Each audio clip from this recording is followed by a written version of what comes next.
We are here. Welcome to the show, everybody. To the Creative Crucible. Yeah, some name that we just landed on, actually. We've been wanting to do this for a long time. So without further ado, as Cody said, welcome to the show. This is our kickoff. This is our inauguration with this channel on YouTube. I'm Chad. I'm Cody. And like he said, this is the Creative Crucible. And Crucible, for the lack of, or actually for the exact meaning, definition that it is, Crucible is where the action takes place, right? It's where chemical reactions and all kinds of things take place to create what it is you're trying to create, right? So that is, in essence, what the room that we're sitting in. This is where the ideas come to life. This is where we ideate, we ruminate, we gestate. Ingestate. Yes. Indigestate. Gustate and any other. Gustate, right? Yeah. So this is where it happens. This is where we do what we do. And Absolutely. what we do and what we're about, what this whole show and channel is going to be about, is ultimately being creative. Yeah. So about 10 years ago, Cody and I started co-creating together. And it was somewhere along that time that I answered the question for myself and asked him the question, what would you do? If every bill was taken care of, you didn't have to write a check to pay for your electricity, for your car payment, for your mortgage payment, for your rent, anything. If all of that was taken care of, what would you get up every day and do? Not just for fun, but to be productive, to fulfill a purpose. What would it be? What would you do? And my answer came, relatively soon after that question was posed. And my answer simply was to get up every day and create something. And I have made a joke about that as whether I create kids, which I've done 4 times, or, create an environment that you live in, your cultural environment, your social environment, everything that you create, everything you do, you're creating, right? You're trying to put yourself in a surrounding that is very, very inspirational and very creative. So we started, based on my answer, and then Cody came up with his answer, which was on the spot. The original answer I gave you was that I wanted to make knives with my dad whenever that question was posed. How cool is that? Yeah. That your dad makes knives. I'm not just talking about knives. I'm talking about some badass, Damascus steel, hand carved, handles and hilts and just great knives. So you were working kind of alongside your dad. Yeah, for a time. And long story short on that, life goes on, things go down the road. And that question, I think, ultimately changed to the second time around because I was asked the question twice. A few months later, maybe a year later. Something like that. Right. And all the roundabout way conversation led to basically create. Because there was a lot of fields that I had interest in. I wanted to just make things. So really, it came down to create because ultimately it was like, I've always played with and been interested in Photoshop, like doing graphic design, doing videography, photography, video editing. But then, of course, I had, the time with trying to learn, a knife maker's trade and everything like that. So it was really just kind of creating things. And so in a broad term, that's what it landed on. Well, and, during that process, Cody I actually invited you to the shop where I was building leather goods and cowboy boots and all kinds of creative things. That was our business at the time. And I invited him to the shop to bring his dad's knives. We took pictures, went through that whole process. And I think that's when you began to see that this is a business. It can be a business. It can be a lifestyle. And, you know, the pictures for you, and actually for your dad, you know, that kind of upped the game, right? And you saw, we both saw how you could bring a static, you know, object, just, you know, yeah, a beautiful knife, but how a picture could really change the way it's perceived by the end user or the customer, potential buyer, whatever. Yeah. And I think that really, for me, that changed my thinking, because at that time we were just starting to get into doing really good product photography. Mm-hmm. And how does, you know, product photography can seem kind of mundane or, you know, just kind of, you know, whatever. But when we realized that you could really change the attitude of the customer, the end user, the onlooker, the person who stumbles onto your website and sees how you take photography, it tells a lot about the product, right? How you take the photography, the creative genesis of posing this thing just in a way that's different. And so I think together for both of us, we landed on the idea of we got to get up every day and create. And that genesis started a ball a-rolling, if you will. So. I think it was a day out of the blue. I had made a new guitar strap. That was a big part of our business, was guitar straps. You know, really cool, like out of the box stuff. We'll show you some pictures. But I had made this guitar strap. We named it, and I gave it to Cody, and I said, look, you're going to take pictures of this thing. We need to write some copy to describe it. And I said, take this home. Or the assignment was go home and write a backstory about this guitar strap.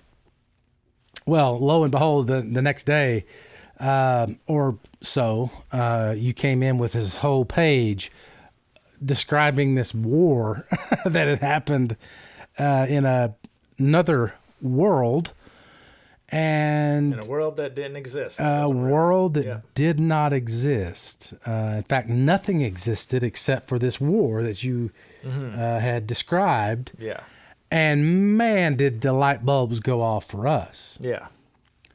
So we took that one page description of a war, and we went to town, and we started linking all of our products that we were making for our website for people to buy. We started linking all that back to backstory and another world. Well, that led to story. That led to history.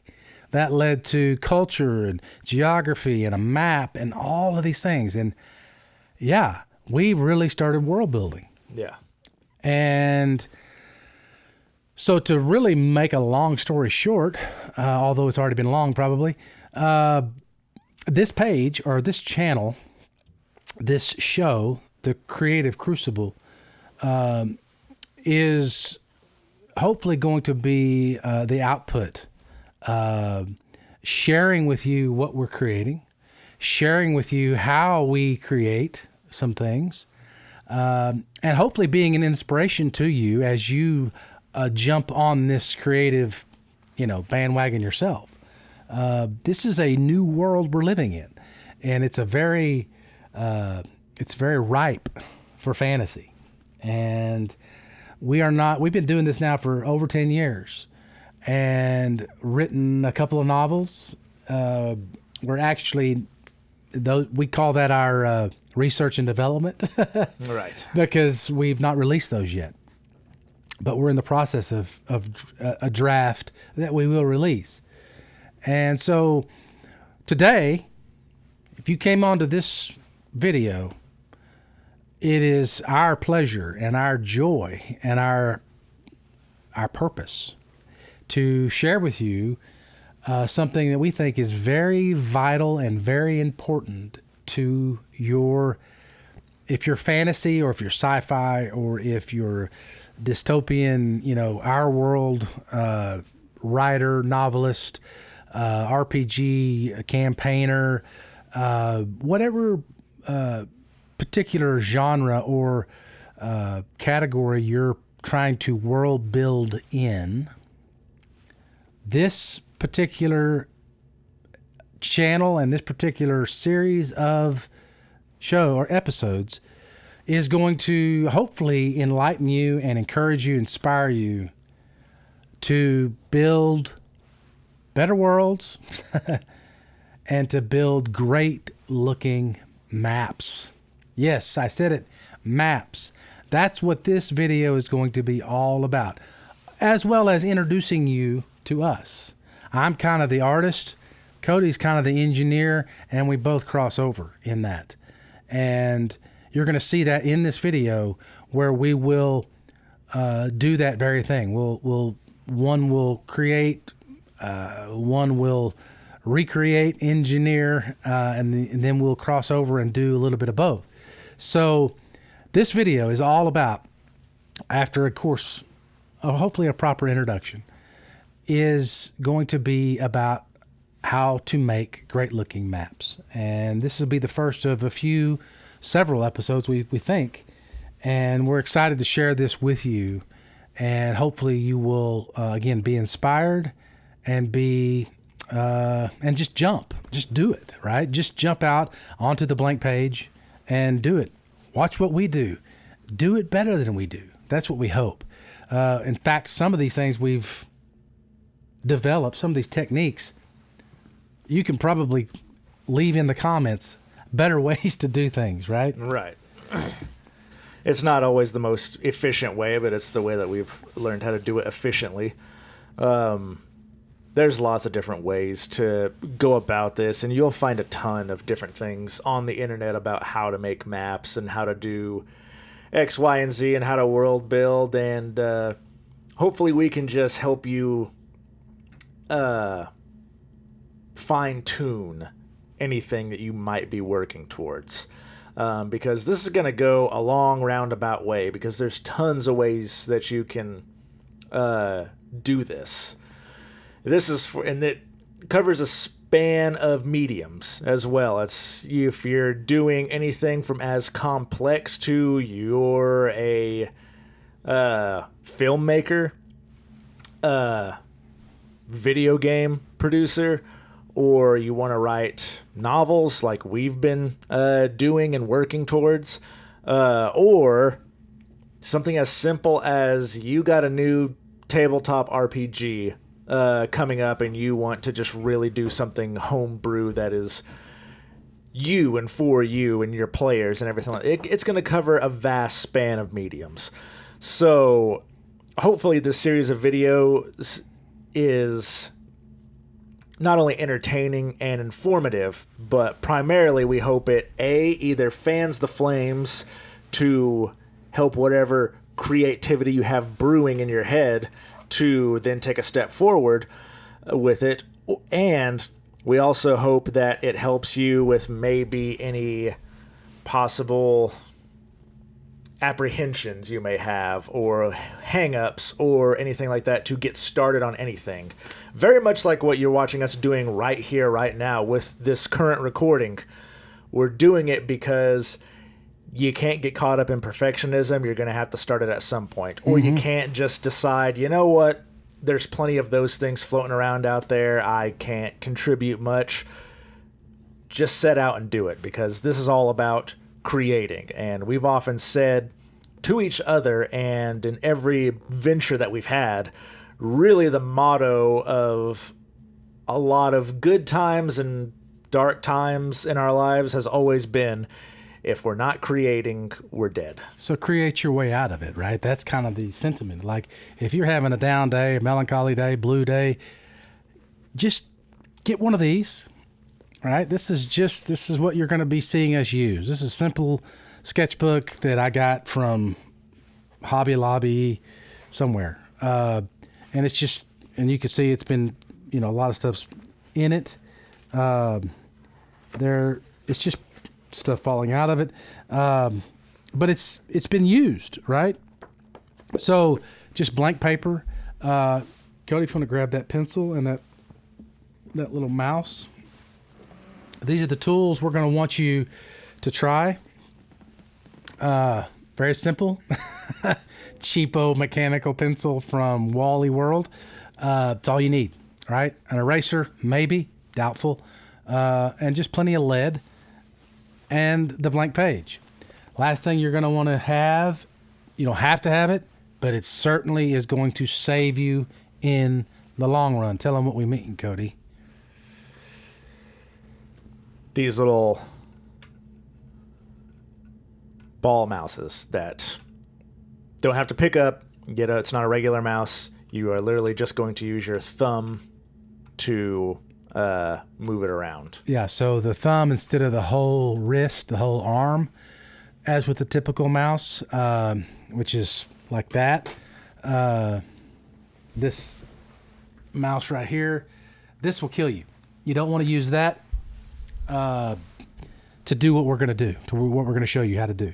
So that's a Logitech ball mouse. They're not sponsoring this video yet, but that's about a $50 investment.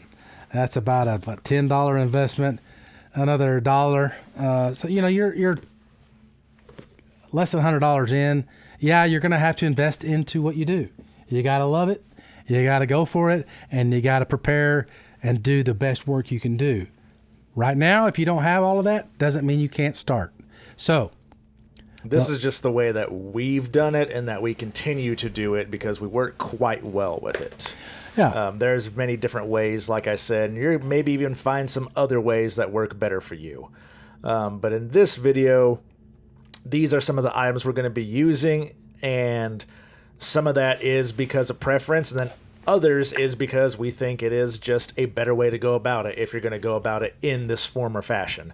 So, before diving off into the video or even going any further, just real quick, everybody, if you would please give us a like down below and subscribe, and make sure your notifications are turned on so this way whenever we start releasing more and more of these videos, you'll be notified whenever we've produced something new for you to entertain and inform, hopefully. And we're going to do that on a regular. So you see behind me is Aerodon Entertainment. That is the name of our parent company. A lot of things are going to fall under Aerodon Entertainment, and the word says, it's the dawning of a new era. Literally, today, the dawning of a new era for us, likely the world, more on that later. But yeah, you're seeing Chad here in a cowboy hat. Not the typical look, maybe, but I am who I am. I'm going to be who I'm going to be. Cody's, from a different, place and a different time. And he's going to offer a whole different perspective. So together we are creating in this room, this crucible, where we're challenging each other and we're really inspiring each other, and we're trying to put out the best we can put out with the resources we have. Fortunately, there's resources aplenty at your fingertips. We also are going to tell you right now that we use Adobe Photoshop. That is going to take another investment. And it's a worthy investment because if you do it right, you get the whole suite. There's a lot of things you can do. But there are other tools you can use if you don't have Photoshop. Mm-hmm. GIMP is free software that's been floating around out there forever, that you can use and download. I don't know what the latest version is that they're on now. I think it's like 2 point something, but GIMP, it's basically the same thing. It's just different hotkeys, a little bit of different stuff, so there will still take some learning there, but all of that is for the purpose of being able to digitize all this stuff. Because here's the thing. There's a lot of freeform things that we do and some analog stuff, obviously with the notebook and the pencil. But our main goal is to get it into a digitized form, because that's where we're going to have the most creative control over what we plan to do. And when we started this journey of world building and making these stories and building this completely different existence, this completely different reality. That was just it was the best way to do it, is to have everything digitized, because you could alter whatever landmass on a map with key efficiency.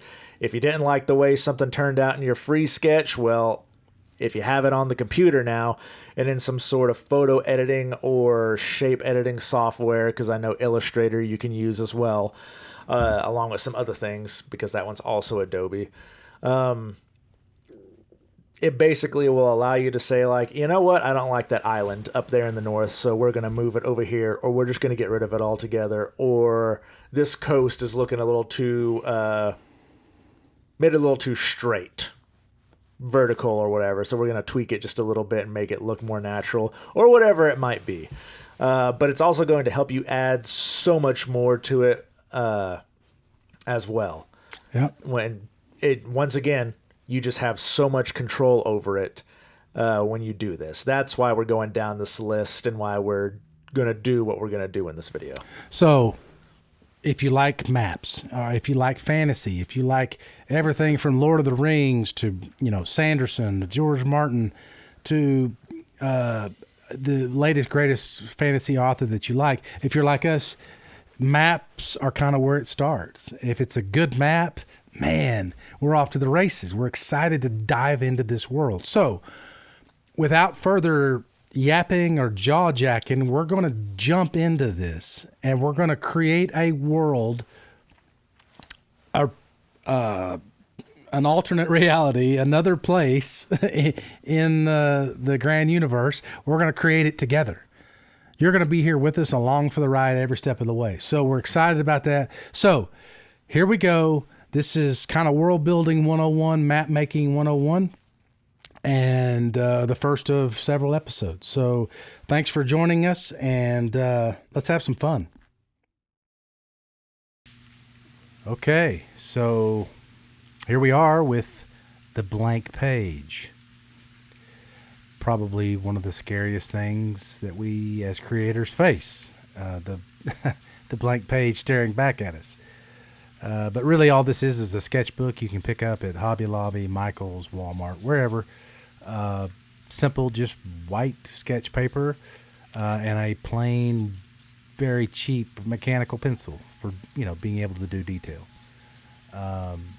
And I'm just starting randomly with the outline of a landmass in this particular world that we are building from thin air, the ether.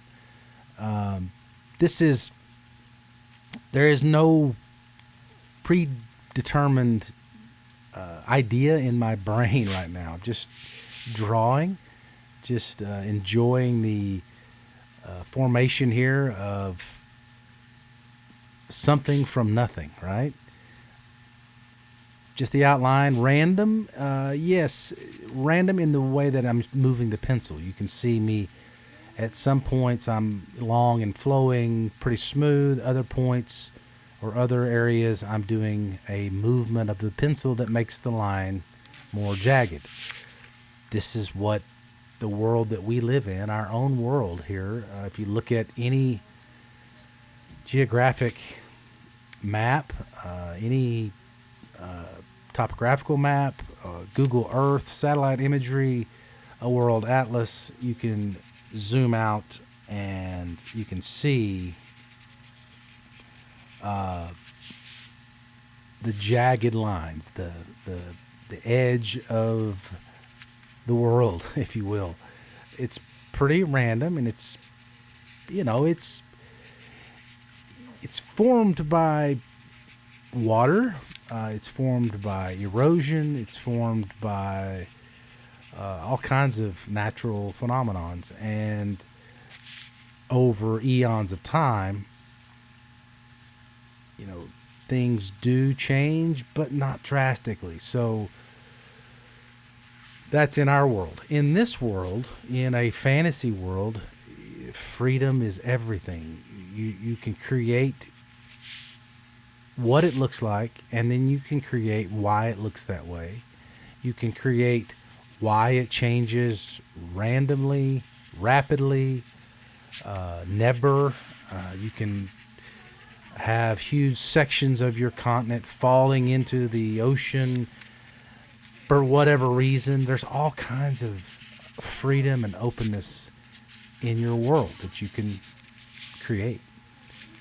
There you see I'm doing long, kind of jagged, finger-like peninsulas into the ocean. I can, in my mind, see these as being very mountainous on the face, jagged and rough, and reaching long into the ocean. These peninsulas create waterways between, so you have inlets, you have coves, sounds, straits, and gulfs, bays. And there, right there, you see there's a lot of different features that are just fun, man. You can have a lot of fun with towns and think about, what we all think about when we think about fantasy maps. You've got Tolkien, you've got Martin, you've got Dungeons and Dragons. Think about the Sword Coast, man. That thing is littered with towns and features islands, pretty in depth, very detailed. And so when I'm creating these land masses, that's what I'm kind of going for.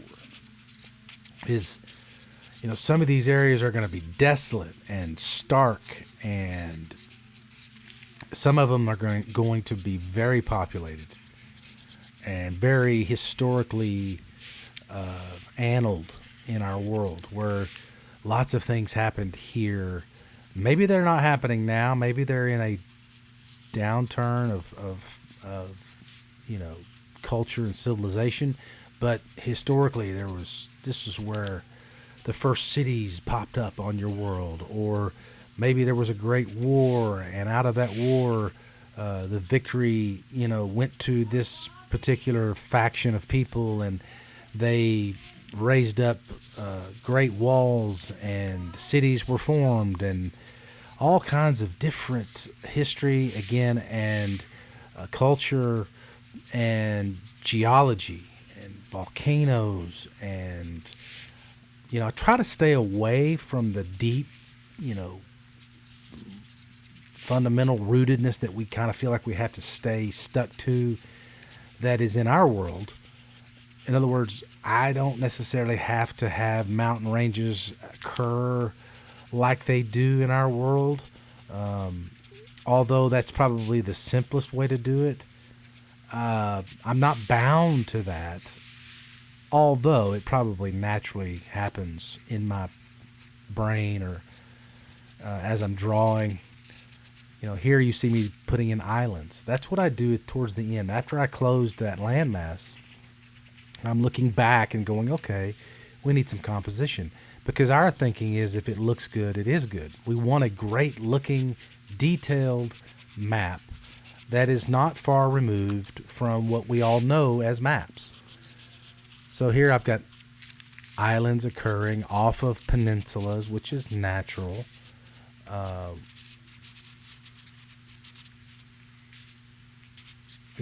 And small, very detailed. This drives Cody a little crazy when he's tracing digitally, which you will see after this. We don't have to do it this way. We don't have to go to paper and pencil. But what we like about it is it does give it an organicness, a realism that can't be necessarily... it's just harder for AI and, other replication, I guess, or other generated type maps. Here you see me putting 6 small islands around this other bigger island. Man, that tells you something. Something is really, it's ripe right there for some kind of cultural, civilizational interplay right there. Here I'm going to put in a landlocked lake, and I'm thinking about where I grew up. in the middle of this country, there's a lot of lakes, and they're fed by tributaries and rivers and small creeks, and they look kind of like what I'm drawing here. And as we go back and later on into the details, you'll see rivers feeding this lake, rivers and tributaries, because that's what I'm going for right there. Pretty big lake. And in future videos, we'll talk about size. We'll talk about mileage. How far is an inch, right? The legend. Here I'm going to put in another lake, more like a landlocked lake, like what, Caspian Sea, the Great Lakes in our country. Just litter in a few more islands, again, for realism and for creative fun. You know, what kind of people live here? What kind of cultures are going to occur here? And what does this do to the waterways? Are there ships and trade routes? Are there navies that war? And these are, you know, there's fortresses here, or there's massive harbors where ships are docked. Again, just thinking about the realism of our world, that's informing me. And then other than that, it's just random creative fun. But I want it to look real. And hopefully it does.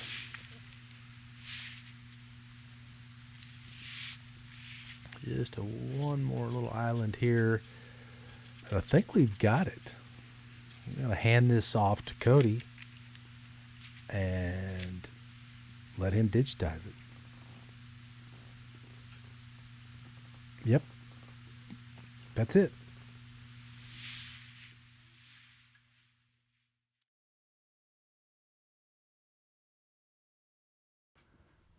All right, so after we've imported this onto the computer, we have brought it here into Adobe Photoshop. I know some of you guys may not have access to it. It can get pretty pricey. But what we're doing here, you can also do in things like GIMP as well, which is free to use. But this is how we've done it, and we're big fans of the Adobe products, and I've been on Photoshop for over a decade, so at this point it's just what I'm used to. But as you can see here, we're going to start out with our freeform pen tool. Is what we're going to. You can either get up from your toolbar, or you can just use the hotkey, which is P on your keyboard.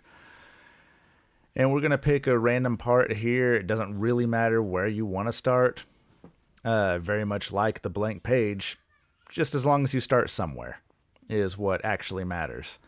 So the way that we would have done this back in the day is we would have had a Wacom with a pen tool that you could have actually physically used on your computer screen, which was fantastic for this kind of thing. And that actually skips this whole process of doing it free form on pen and paper as well. So if you happen to have one of those, or you want to invest in one, it's not a bad investment. We had one for years and years. And being able to, we had it screwed into the wall and pull it out and use it, allows the tracing that you're seeing right here to happen very, very organically. And really, at that point, you could have just taken the brush tool or the freeform pen and could have just gone straight to the digitization if you knew the size of the page that you wanted. This is the way that we do it because in Photoshop, we like to be able to use it to create all of our vector shapes so that we have the utmost control over this. And right now what I am using is a Logitech ball mouse. So that is very, very helpful. When I'm traveling across multiple screens, but also for moments like this, whenever I'm just trying to ease my way up and just really trace out what Chad has done here on this.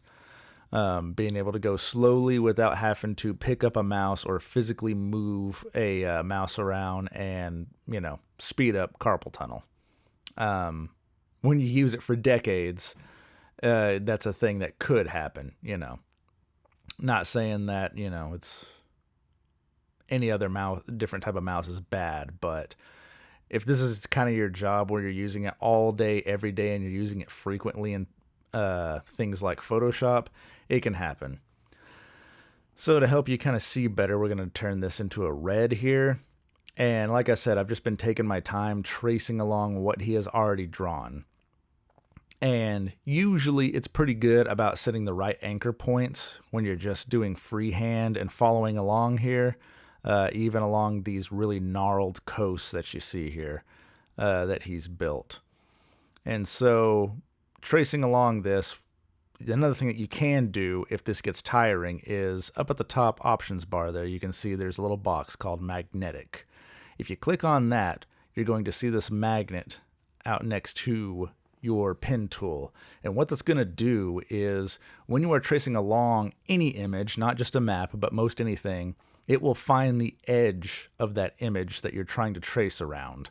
So with it being white paper with black pencil marks, makes it super easy for it to locate and immediately drop anchor points as long as you are relatively around where you need to be for those. As you can see, we're going around now and it is dropping anchor points behind me. And this is just we picked up where we left off, where we took a break, changed the color of our stroke, and then we to click the magnetic box. You always just pick back up from the last anchor point that you had dropped off, or pinpoint, whatever you want to call it. Now you're doing that and you see it goes along very, very smoothly. It is not perfect. As we'll see later, there will be some times where it either gets a line too straight or it misses a part. But for the most part, this is a huge time saver and life saver if you just get tired of holding down the mouse button and working your way around such complicated shapes as these shapes that no man should know. But right here, you can see as I've sped things up a little bit, I've gone a little haywire. And that's because another downfall of it is once you have started with that magnet tool, you're pretty much locked in. And if you go crazy like you just saw a minute ago, what happens is that it won't reconnect to any of those other points. You saw me try to jump around and go into those, but it will not until you actually find some end point, or at this point, your starting position.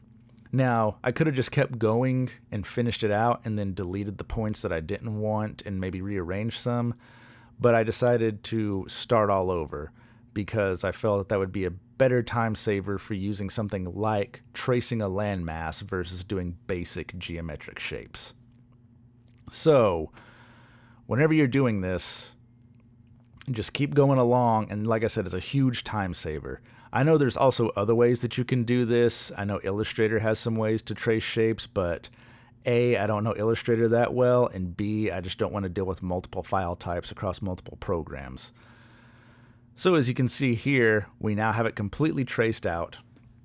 It's looking real nice. However, it is one solid shape and image right now. So we do have these massive bodies of water in the middle of this landmass right here.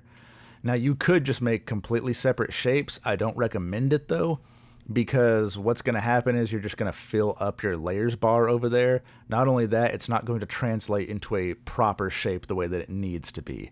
So what I'm going to do is, as you've seen up there, is in your options bar, there is different options like subtract from image or combine shapes. We are picking the subtract and going over these Great Lakes or inland oceans, whatever they just so happen to be in this world. And what that does is when we start tracing around them, just like we did the entire continent itself, is it's going to subtract from that area. So what it's going to do is actually make the shape hollow in those points as it's supposed to be, rather than just making it a whole brand new shape. On our layers over there, you see there's still only the one shape layer that has happened. So right here, we're going to change it to a full solid and fill, and now you can see where those lakes are. We completely took them out of that solid image. So now that's more of a proper shape for this landmass. Now, whenever it comes to all these smattering of islands that are surrounded over here, what you would want to do is you also, once again, can just make a plethora of new shapes and fill up that layer bar and group them into certain sections. However, what we're going to do is, like you just saw up there in that same options bar area, is we're going to go to not subtract, but combined shapes this time. And what that is going to do is whenever we trace around a completely separate island, a completely different shape, we just did it and we still have the one shape layer, meaning this is all becoming just one individual shape. And it gets a little tedious with some of these smaller islands, to the point where the magnetic checkbox is not fulfilling what I need it to fulfill anymore. On some of these other ones, it's still doing fine, but here in a moment, we're getting ready to get onto these much smaller ones where I'm just going to go back to the freeform pen tool. I'm going to uncheck the box, so this way I can have complete control over it. But as you can see, you want to use, like I said, the combined shapes for your other islands and isles and completely different land masses. And then whenever you have areas like inland seas or Great Lakes or things of that sort, that's where you will want to use subtract in that options bar when it comes to using the pen tool. And so once again, from there, we just make it a really, really nice breeze. On the bigger islands, we'll keep the magnetic checkbox because that'll help us save a ton of time. And then whenever we have to deal with these really, really small smattering of islands, we're just going to go freeform and we're just going to do the best we can. This is all just getting the basic shape, because right now it's much easier to get these details whenever you're just freehand drawing it. Tracing them, it doesn't always wind up that way. I know there was a way that you can select the amount of anchor points you could drop in Photoshop called Curve Fit, and that would probably help determine how straight your lines are going to be or how complex they will be. The lower the number, the more complex, because the more anchor points it's going to drop down. And as you can see right here, fill it, and it's all one singular shape, and now it is completely digitized. It is an official shape in Photoshop. And so from there, we're just going to save it, make sure that we have it, so in case anything happens, we don't lose it. But now we are ready to actually start filling in the little details and using this to our benefit in any way that we see fit. Well, we hope you guys gleaned something from this, and hopefully it's just one step for you to take in your journey to create something. Create a world that doesn't exist. Create things that you want to see. Create things that you like, even if it's something that's never been seen before, or if it's something that's been seen 100 times, but the classics never die. So in the end, we just hope that this is one video that you've enjoyed for now and that you'll stick with us for the remainder of videos that are to come.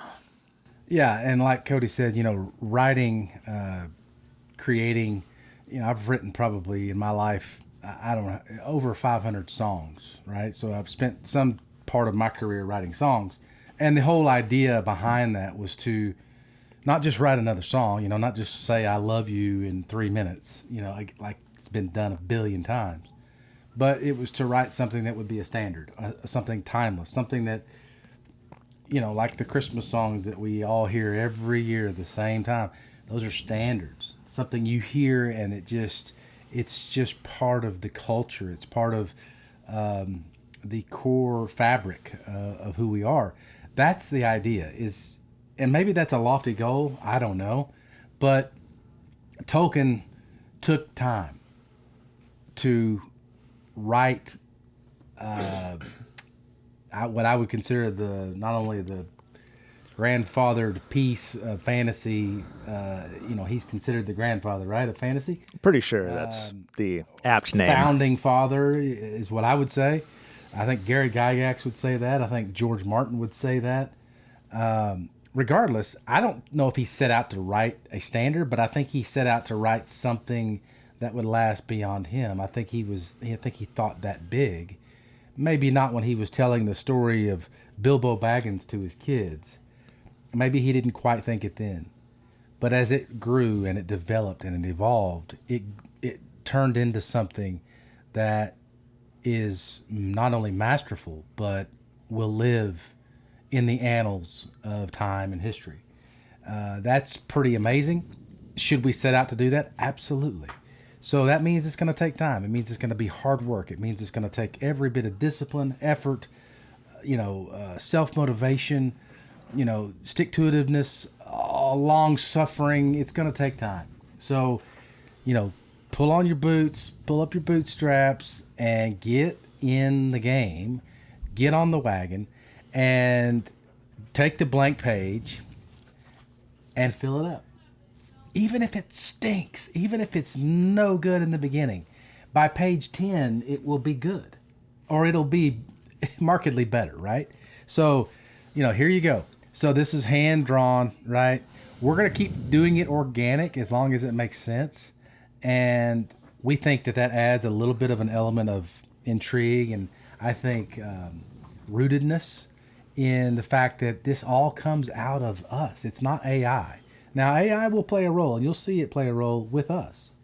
But to create something from nothing, it's going to take us. It's going to take people. It's going to take hearts and minds and souls and, just this creative genesis that Cody and I strive for every day. That's what we live for. It's what we want to do. So take this video. Again, this is going to be a little bit of a different video because it's really an introduction to what we're trying to do.